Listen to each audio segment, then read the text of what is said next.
If I compare our performance now with a month ago, we have almost doubled the number of passengers we have been carrying on board our aircraft, and means as a transit or terminating in Dubai. And that is due to the different measures. One of it, obviously, the relaxation of the entry rules that Dubai have introduced and welcoming the tourists. That did help us quite a lot. And we have seen also almost and quite an increased number of passengers and tourists entering Dubai, not only from the aircraft side or seat factor, but also on the occupancy and the hotels within Dubai. So you're at more than 50% of pre-pandemic reach now. When do you expect to be back operating at full capacity? Can you put a timeline on it? I think we can easily say by summer 21, we'll be serving 100% of our network destinations. That means 143 destinations will be served by summer 21.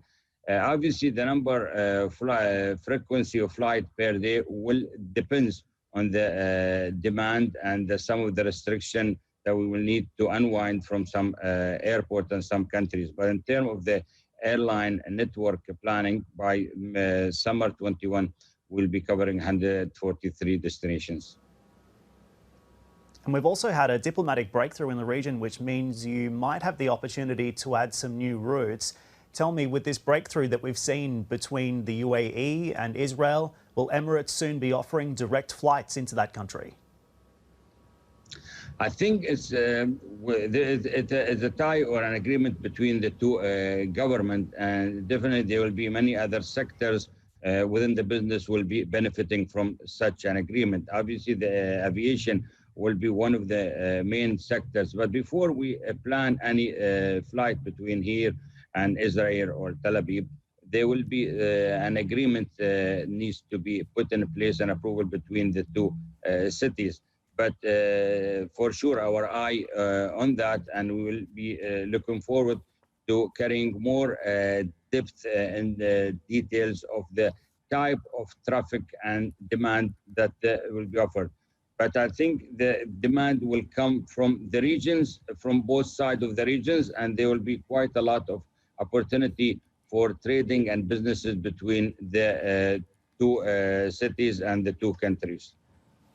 Hi, sir. It's Matt joining in Singapore. What does the future of the fleet look like at Emirates? You're the operator, the world's biggest operator of the A380, but we're seeing a number of airlines mothball or retire that aircraft now, like Air France and Qantas. Are you committed to the A380 long term?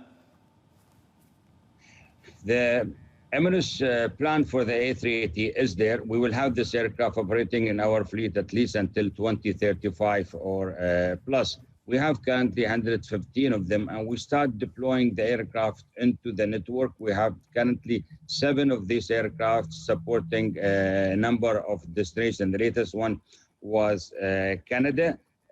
So I think the demand for the A380 and the popularity of the aircraft is there, and the aircraft does offer quite a unique travel experience, especially when it comes to the premium seating in terms of fares or business.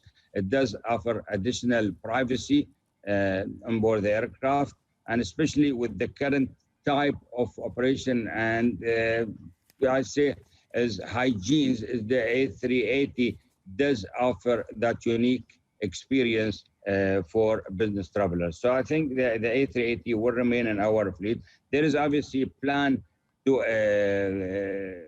retire some of them as we had it before. In 21, there will be a few aircraft. In 22, and gradually there will be some aircraft getting out of our fleet.